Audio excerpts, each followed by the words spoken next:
DNA tests confirm the bone fragments are in fact those of the missing children. It will later arrest years of rumour and doubt and complete the tale of a doomed family that once ruled Imperial Russia. In the summer of 1918, the Romanovs vanished in blood and were silenced. 11 lives were taken, but one question lingered. Did they all die that night? Last year, the remains of 2 of the children hadn't been found, and conspiracy theories that they may have survived the revolution flourished. For decades, rumors of escape and impostors haunted palaces and courts across the world. But as science unearths bones and secrets a century later, the truth is darker than the legends, and far more unsettling than even the myths allowed. The Romanovs' last days, from palaces to prison walls. The Romanovs ruled Russia for more than 300 years. They were powerful, untouchable, and their decisions shaped the lives of millions. Other royal families in Europe looked up to them, hoping for alliances and support. They were more than just rulers. Their presence was felt in every palace, church, and street. And many believed their authority came straight from God. Yes, you heard that right. It wasn't surprising that people thought the dynasty would last forever. But history has a way of showing that no empire is unshakable, and no throne can last forever. But everything began to change in the early 1900s. The dynasty was under more pressure than ever. Decades of war, political tension, and financial strain were slowly wearing down the empire's strength from within. And at the center of it all was Nicholas II, the last Tsar of Russia. Born into unimaginable wealth and power, he suddenly faced challenges he was never prepared for. The weight of the Russian throne pressed down on shoulders that may have been too gentle to bear it. Nicholas II was known to be gentle, sincere, and deeply devoted to his family, a loving husband and a caring father. But he lacked the qualities needed to rule a country like Russia. Leading a nation as vast and unsettled as Russia required strength and a tough skin. But Nicholas was the opposite.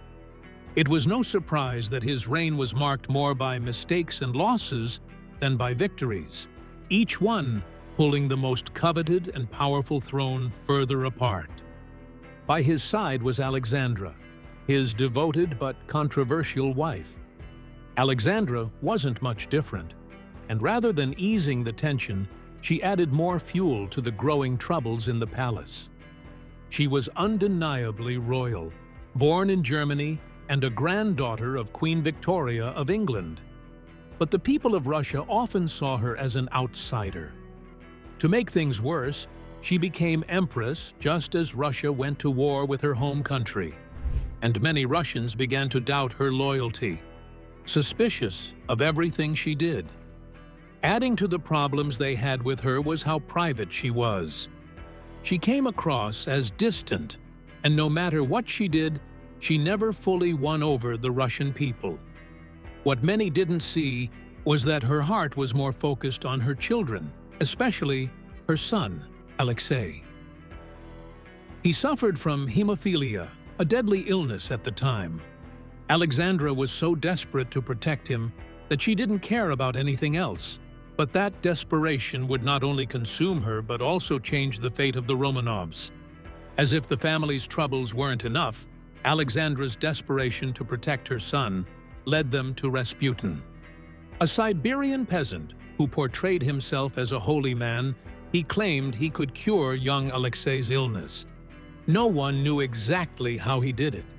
Some said it was through prayer. Others believed it was his strange influence over the boy. And most people said it was just luck.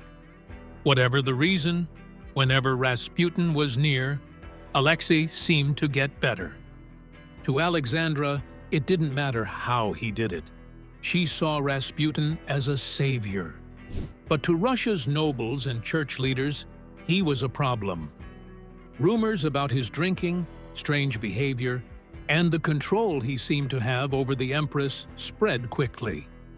Soon, many believed the empire was no longer ruled by the Tsar or the Church, but by this mysterious man. That belief stirred anger, and the Romanovs' reputation sank even further. Over time, the people of Russia began to lose faith in the Romanovs, and the country itself was starting to crumble. In 1905, a peaceful protest in St. Petersburg turned deadly when soldiers opened fire on the crowds. The event, later called Bloody Sunday, earned Nicholas the nickname Nicholas the Bloody. The monarchy survived the crisis, but just barely. From that moment on, everything was different, and the cracks in the Romanov dynasty were impossible to ignore. The breaking point came in 1914, when World War I began, and Nicholas decided to lead the army himself. It turned out to be a disaster. Russia was unprepared, poorly equipped, and already struggling with hunger and poverty. Thousands of soldiers were dying, and the army was losing hope. But how far can a nation trust its ruler?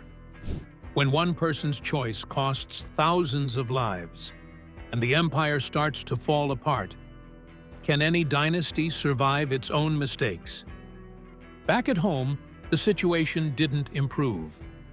Alexandra took control, but she often followed Rasputin's advice, which only fueled suspicion and confirmed what many already feared, that the country was being influenced by a strange and mysterious man.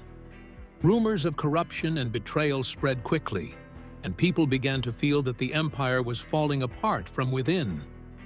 And by 1917, the pressure on Russia had become too much to bear.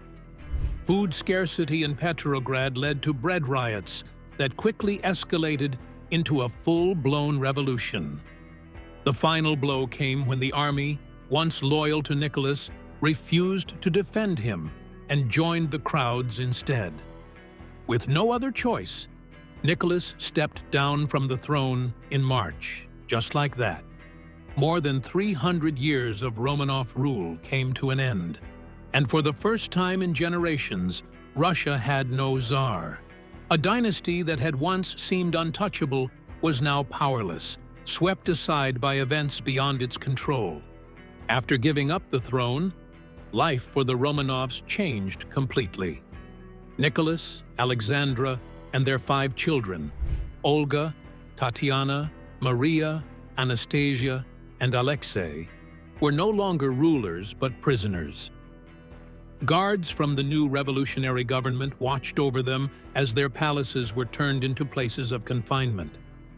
At first, the conditions were not harsh. They stayed at the Alexander Palace, where life continued with an odd sense of normalcy. The children still played in the gardens. Nicholas chopped wood to pass the time. Alexandra wrote letters to friends and family. It felt more like exile than punishment, yet the walls around them were slowly closing in. However, things didn't continue that way.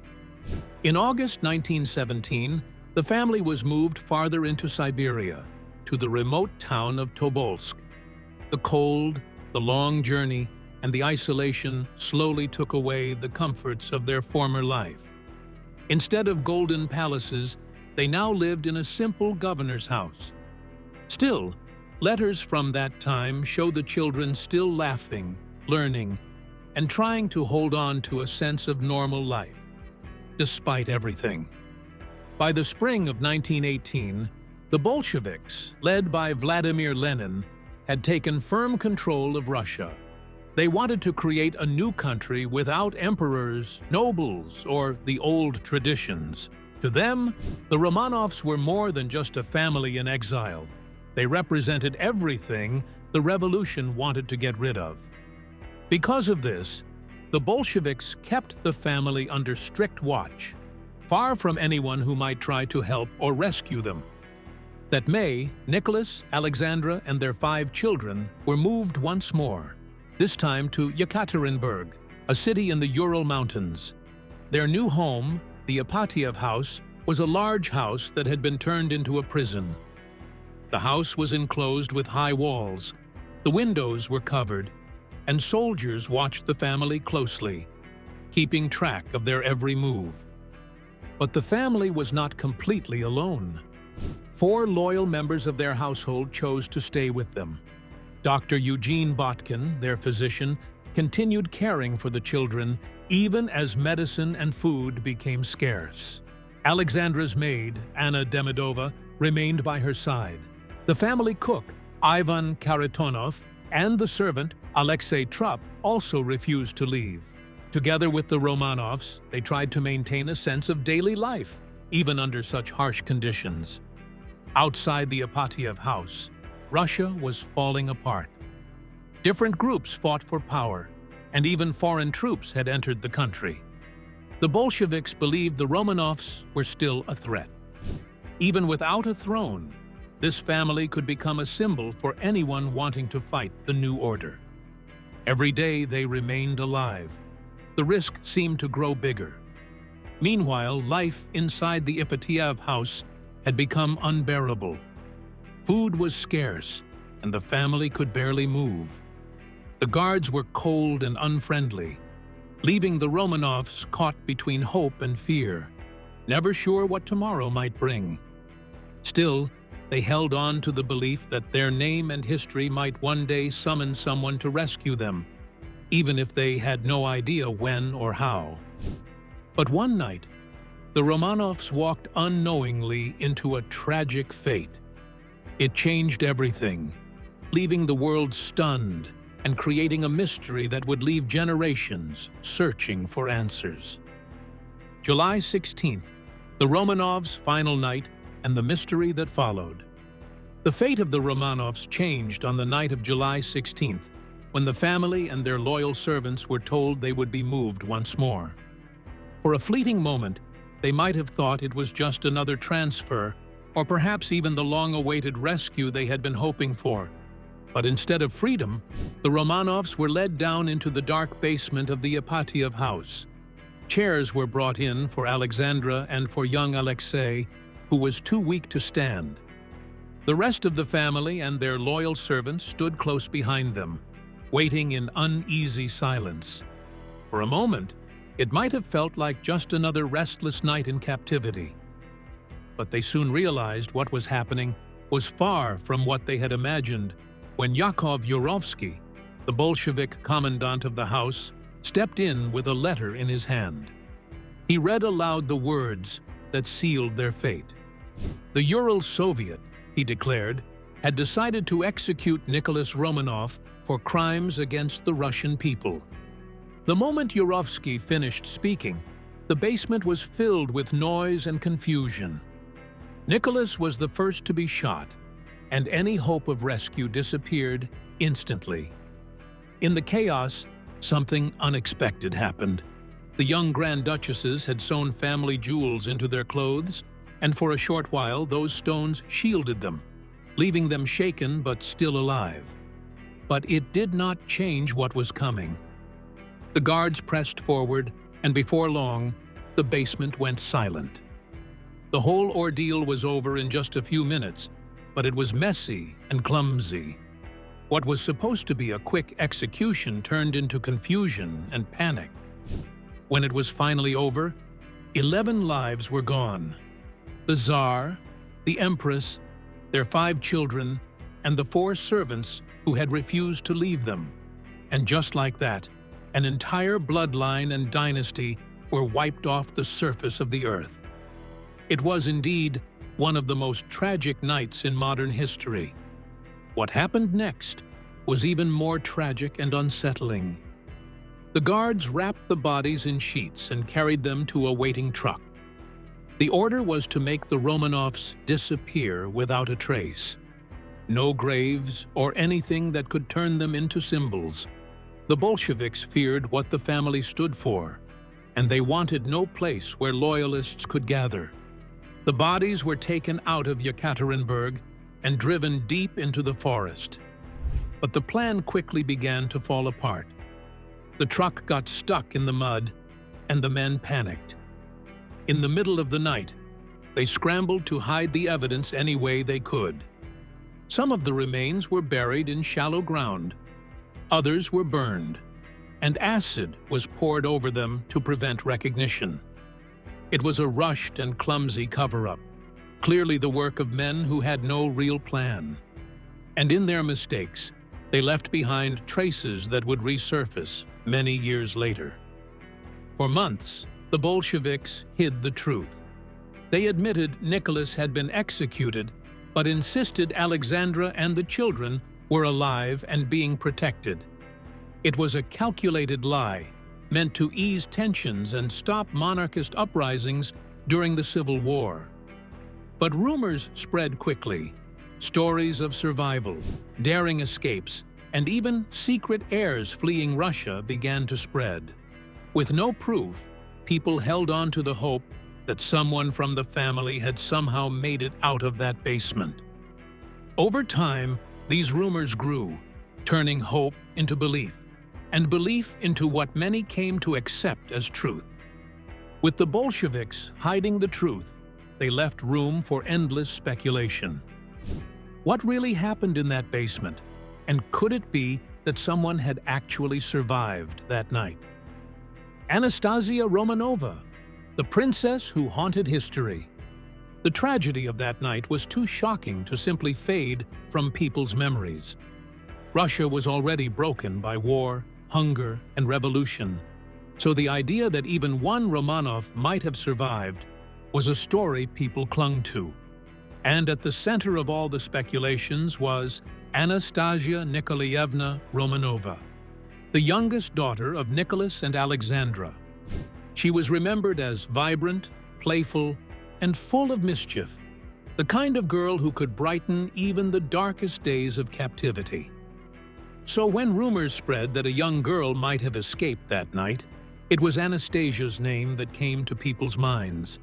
Out of grief and uncertainty, the story of a lost princess began to grow. People wanted to believe that somewhere, somehow, she had survived and was only waiting for the right time to return to claim the throne. And before you know it, different people began stepping forward to claim the Romanov name. The most famous of them was Anna Anderson, who appeared in Berlin in 1920 after a troubled period in her life. She was frail, scarred, and spoke in a soft voice, but her claim stunned the world. She said she was Anastasia Romanova. According to her story, she had survived the bullets, been rescued by a soldier, and hidden away until the time was right to return. For years, Anderson lived as Anastasia in the public eye. She even managed to convince some Romanov relatives and fought lengthy legal battles to prove her identity. Her claim sent shockwaves everywhere. Some insisted her resemblance to Anastasia was undeniable. They pointed to the way she moved, the details she shared about life inside the palace, and even the little habits that seemed too perfect to fake.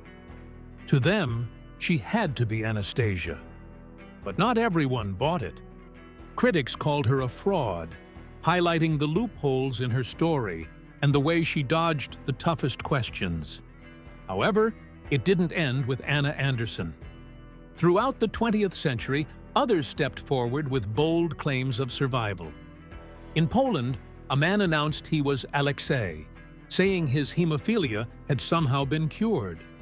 Some women even appeared claiming to be Maria or Tatiana, each with their own dramatic tale of rescue. Most of them were dismissed as attention seekers or dreamers lost in fantasy.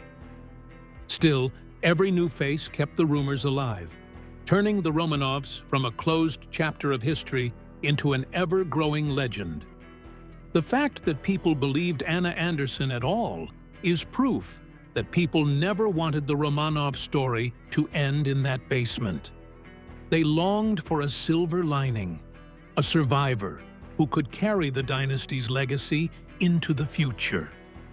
And the silence from the Soviet government only made it easier for these myths to grow, filling the gaps with hope, rumor, and imagination. By the middle of the 20th century, the Anastasia myth had become impossible to escape. In the United States, Broadway shows turned her story into a glittering fairy tale. Across Europe, gossip magazines covered Anna Anderson's every move in court, turning her trials into front-page drama. Even the skeptics, the ones who doubted her from the start, could not resist following the story. Her legal battle dragged on for decades, finally ending in 1970, when a German court ruled that her claim could not be proven. But behind all the speculations and gossip, the Romanov relatives lived with a much harder reality. In their hearts, they knew what had really happened in Yekaterinburg, yet even they sometimes got caught up in the rumors. A few cousins chose to believe Anderson, maybe because they felt guilty, maybe because they just wanted to believe one child had lived. Others refused to accept her at all, saying the whole family had been lost. The arguments dragged on for years, pulling the family apart and leaving them with pain that never fully went away. Decades later, 9 bodies were found in a shallow grave, but 2 were missing. Could this mean Anna Anderson was telling the truth all along? Let's dive deeper in this video. Uncovering the Yekaterinburg grave. In the late 70s, new clues about the Romanovs began to appear. 2 amateur historians from Sverdlovsk, Alexander Avdonin and Gaily Ryanov, obsessed with the family's disappearance, followed rumors of a secret burial site hidden deep in the forest outside Yekaterinburg. After weeks of searching, they reached an abandoned Ganina Yama mine shaft. Nearby, a patch of disturbed earth caught their attention. When they dug into it, they uncovered a shallow grave. Inside were bones tangled together, skulls cracked, and clear signs of fire and acid. It did not look like a burial, but a rushed attempt to erase a crime. The men quickly suspected they had uncovered the remains of the Romanovs. There were too many bodies for it to be a coincidence, and the signs of violence were impossible to ignore. But this was still the Soviet Union, where some truths were too dangerous to admit. Officials stepped in fast. The remains were silently reburied, and the discovery was buried with them. And for nearly a decade, the knowledge of that grave existed only in rumors. As usual, the state thrived on keeping secrets. It was not until 1991, after the collapse of the Soviet Union, that the grave was finally exhumed. Decades of secrecy had hidden the truth, but with the central government weakened and republics gaining independence, scientists could finally work openly. Carefully, they lifted each skeleton from the grave, slowly piecing together a story that had been buried for more than 70 years. What they uncovered was haunting but unmistakable. The bones showed clear signs of execution, including gunshot wounds, broken bones, and traces of burning and acid. It matched almost exactly what witnesses had described from that night in 1918. Forensic experts carefully examined the remains, measuring bones, studying skulls, and comparing dental records. Piece by piece, the truth starts to come to light. In the grave were Nicholas II, Alexandra, and 3 of their daughters. Beside them lay the 4 loyal servants who had refused to leave their side. All of them had been executed together and buried in the same shallow pit.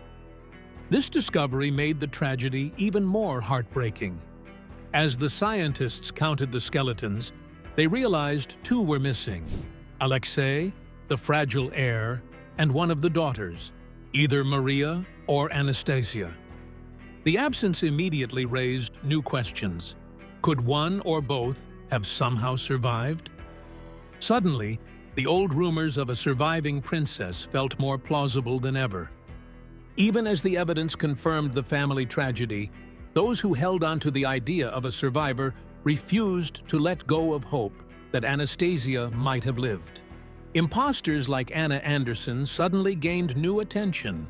And in a story already blurred by myth, the absence of Alexei and one daughter became proof to those who wanted to believe. The Russian Orthodox Church only added to the uncertainty. In the 1990s, its leaders hesitated to recognize the remains as the full Romanov family. Without Alexei and one of the daughters, they argued, the grave could not truly represent the Romanov family. Their hesitation left space for rumors and speculation to grow. And in a Russia still grappling with its past, the questions refused to fade. Even with the discovery, the Romanovs' story was incomplete. The bones in the forest confirmed the massacre. But the missing children kept the legend of Anastasia alive, fueling hope, rumors, and speculation for generations to come. After decades of rumors and hope, DNA is finally revealing the truth, and it is far from what the world wanted to believe. DNA and the end of the Romanov legend.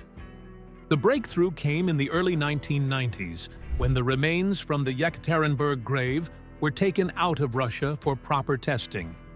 At the time, DNA analysis was still a new science, and there were very few situations where the outcome carried such high stakes. Scientists in Britain and the United States were asked to unravel a mystery that governments, churches, and decades of rumors had left behind. This was more than just identifying bones. It was a chance to finally separate fact from myth and answer the questions that had haunted the world for generations. The researchers focused first on mitochondrial DNA, a type of genetic material passed down only from mother to child. This made it especially useful in the Romanov case, since Empress Alexandra was a granddaughter of Britain's Queen Victoria. By comparing the DNA from the remains with living descendants of Victoria, scientists could finally confirm whether these were truly the bones of the Romanov family. One key comparison came from Prince Philip, Duke of Edinburgh, husband of Queen Elizabeth II and great-nephew of Alexandra. The mitochondrial DNA from his blood matched perfectly with the samples taken from the remains of the Empress and her daughters. The genetic link was undeniable. But mitochondrial DNA alone was not enough to identify the entire family. Researchers then turned to nuclear DNA, inherited from both mother and father, which allowed them to confirm family relationships and trace the paternal line. The results confirmed that the grave contained Nicholas, Alexandra, Olga, Tatiana, and most likely Anastasia, along with their 4 loyal servants. After decades of speculation and rumor, science was finally unraveling the mystery. One by one, the pieces of the Yekaterinburg puzzle were falling into place. Even as scientists began confirming the identities of Nicholas, Alexandra, and their daughters, fascination with a surviving princess refused to fade. Anna Anderson, the most famous claimant, became the focus of the investigation. Using mitochondrial DNA, they compared her genetic material to living relatives. The results proved Anderson was not Anastasia. She was Franziska Szankowska, a factory worker whose life had become tangled in one of history's most enduring myths. The story was still incomplete, with 2 children unaccounted for. But that changed in 2007, when a second excavation, just 70 meters from the original grave, uncovered fragments of burned bones. At first, they seemed too damaged to reveal anything. But advances in DNA technology made the impossible possible. Using mitochondrial DNA, nuclear DNA, and specialized tests like Y chromosome analysis, scientists were able to extract genetic material even from the damaged fragments. The results proved the bones belonged to a boy and a girl. The boy was Alexei, confirmed through Y chromosome testing that traced him directly to Nicholas II. The girl, after careful mitochondrial DNA and skeletal analysis, was identified as Maria. With these discoveries, the puzzle was finally complete. all 7 members of the Romanov family had been found. There was no hidden princess, no miraculous escape, and no royal line silently surviving in exile. The Romanov children had tragically passed away, and the story of their survival was nothing more than a myth. Shockingly, not everyone accepted the result of the DNA. The Russian Orthodox Church, which had canonized the Romanovs as martyrs, remained cautious. Some clerics questioned whether the DNA testing had been thorough enough, while others worried that acknowledging the full results might diminish the spiritual weight of the family's sacrifice. This hesitation kept the door open for conspiracy theories, allowing rumors that perhaps Anastasia or Alexei had somehow survived to linger. Scientifically, there was no doubt. The remains were matched to living relatives, and the results were confirmed across multiple laboratories. But the world reacted in different ways. For monarchists, the findings ended any hope of a surviving heir. For historians, they offered long-awaited closure to one of modern history's most enduring mysteries. And for the general public, they served as a stark reminder that history rarely gives us the fairy tale endings we so desperately want. In 1998, Nicholas, Alexandra, and their 3 daughters were officially laid to rest in St. Petersburg. The burial, organized by the Russian government, felt like the nation was burying ghosts. A country that had once tried to erase them was now honoring their memory. The ceremony was more than a final farewell. It was a reminder of how a nation chooses to remember its past, even when history is painful. In 2018, on the centennial of their deaths, Russian investigators once again confirmed the Romanovs' identities through DNA, exhuming the body of Alexander III, Nicholas's father, to verify the paternal line. The results left no doubt that the remains were authentic. However, the Russian Orthodox Church still withheld full religious burial rites.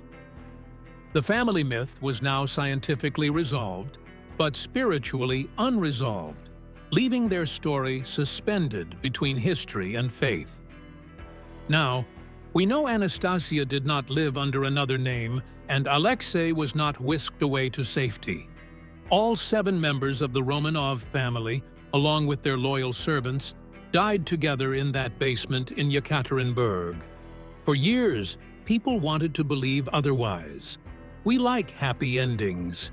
We like to imagine someone escaping, someone surviving when everything seems lost.